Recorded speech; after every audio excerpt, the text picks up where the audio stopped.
Hi, everyone, and welcome to another episode of Ancient Warfare Answers with me, Murray, your 10-minute fix of ancient warfare-related stuff to take your week away from whatever happening in the modern world, to think about ancient history.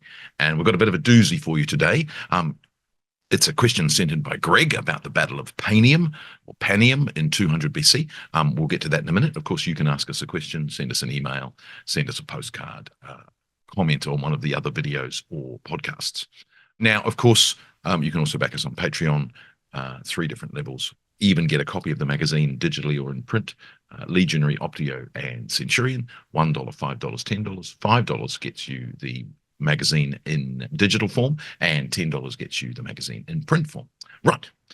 Greg asks, I wanted to ask you what really happened at the Battle of Panium, 200 BC, and how good a tactician was Antiochus III, otherwise known as Antiochus the Great. Are there some books you could recommend to me about this subject? You and your team are fantastic. Oh, I hadn't read that far so far. Thanks, Greg. And I hope my English is okay. Absolutely. Now, there are a couple of books on Antiochus III. Can I remember off the top of my head? Have I got one sitting here? That's the Third Macedonian War. There is a Antiochus III biography, which you can get. Now, firstly, it's a fascinating thing about Polybius, who gives us the history of the battle, but weirdly by default. So he gives us the history of the battle by criticizing another historian called Zeno of Rhodes, and basically goes to town criticizing Zeno of Rhodes for all the mistakes he makes without saying what actually happened. So he says this, and then this, and then this. Well, that's confusing, isn't it? And you're like, well, what actually happened then? And he doesn't actually tell us. And he does that on several occasions. One of his criticisms of Epirus, I think it is, describing the Battle of Leuctra, is that he gets it wrong. And he doesn't actually say what he got wrong or how he got it wrong, just that he got it wrong. So anyway, there's all sorts of confusion. So the 2 main characters in the Battle of Panium are Antiochus III and Scopas the Aetolian, or Scopas of Aetolia. Now, Antiochus III is the Seleucid king for 36 years. He expands the Seleucid Empire to its greatest extent, hence he's Antiochus the Great. And he, of course, then fights Rome and comes to a sticky end in 187. The Battle of Magnesia is fought against Roman forces in 190. His opponent is Scopas the Aetolian, who's a mercenary general for the Ptolemies. And we're in hollow Syria, or sunken Syria, Chale Syria as it's called, and he's basically been hired by the Ptolemies to be their general and try and regain the northern part of the Ptolemaic Empire. Short story, he doesn't, loses, gets annihilated, and so the Seleucid Empire takes all of hollow Syria, and the Ptolemies lose it and basically never recover until they're defeated with Mark Antony at the end of the 1st century BC. All right. Scopas had been successful in the social war in Greece in 220 to 217, and then goes and hires himself out to the Ptolemies in Alexandria in Egypt in 204. Right. So that's the background. Now, the interesting thing, and this is all in book 16 of Polybius's history, and basically what his criticisms are is that Zeno has a contempt of the facts and is far too obsessed with ornamentations and style and rhetoric. However, I think one of the things about Polybius is he's looking for problems here. He's looking for mistakes, and he's not looking for a solution to those mistakes within them, if that makes sense. There is one, I think, and I've drawn myself a map to make sure I think I know what's going on. But there are still some problems, and we'll get to those in a minute. Right. So he criticizes Zeno for saying the right extremity of his line, this is Scopas, together with a few cavalry, rested on the slope of the mountain, while its left, with all the cavalry belonging to this wing, was in the plains below. Okay, that's pretty clear. So we've got a line which has got cavalry on the left, infantry in the middle, cavalry on the right, which slightly goes uphill. Go, fine. He's on the right, Scopas is on the right, and Ptolemy, the son of the ruler of Egypt, is on the left. So that's not a problem. Then he says that Antiochus, now he gets it wrong because he says that there are 2 children named Antiochus. according to Polybius, but I think there's a solution. He says that Antiochus, just before the morning watch, dispatched his elder son Antiochus with a division of the army to occupy the high ground, which commanded the enemy.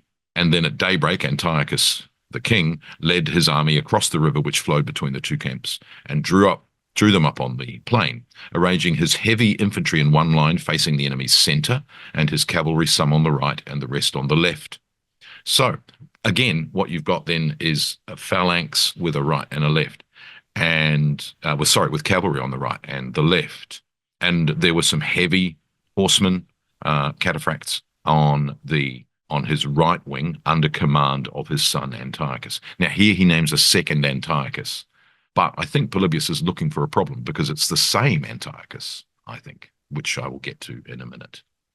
In advance of his line, he stationed the elephants at certain intervals, the Tarentine cavalry, and he filled up the spaces between the elephants with archers and slingers. So that's not so problematic now. And finally, he took up his own station at the rear of the elephants with a squadron of household cavalry and bodyguards. Okay, so that's relatively straightforward. Now, I think the thing is that he then says the younger Antiochus charged down from the high ground and put to flight and pursued the cavalry under Ptolemy, son of Europus. Now, I think that the son the Ptolemy, and the son the Ptolemy are the same one. It's not two different. Sorry, I need to start again. The son Antiochus and the son Antiochus, which Polybius here is read as two separate sons, are the same son. So Antiochus the younger is on the right wing of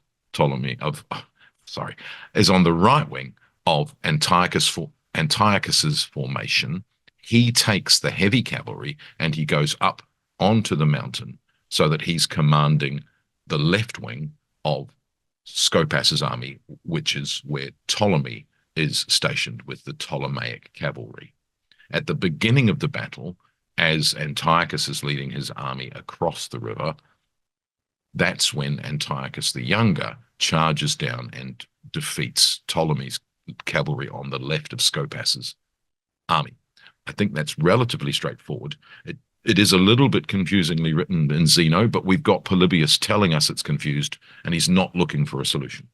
So then you've got this peculiar, probably more of a problem, and that is that the two phalanxes, when they met, maintained a stubborn fight. However, what you've got in Zeno is the elephants are in front of the Seleucid phalanx, and then all of a sudden the two phalanxes are meeting. And so for somehow the elephants disappear. Now, it could be, because the elephants come back, it could be that the phalanx has advanced forward or that the elephants have dropped back. Either of those is a very skillful maneuver with elephants. But essentially what happens is the phalanx of Antiochus, the Seleucid phalanx, is outmatched and forced backwards by the Aetolian and Ptolemaic phalanx.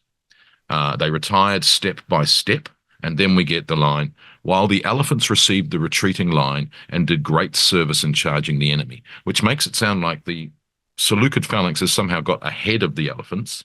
Either the elephants have passed back through the Seleucid line or the phalanx has gone forward between the elephants. And then as it's retired, it's come equal with the elephants, and the elephants have then charged forward, perhaps in gaps in the phalanx line again. And essentially, they do good service. And I say, Polybius is looking for problems, but I think that is understandable. There are several battles where things disappear. The cavalry at the Battle of Marathon, for instance, the chariots at the Battle of Gaugamela, the chariots at the Battle of Cunaxa. They all disappear without really any explanation as to where they went. Probably because they didn't have an effect on the battle, so they're not mentioned again. Whereas here, the elephants are mentioned in the deployment, and then they're mentioned in the battle, but seemingly in the wrong place.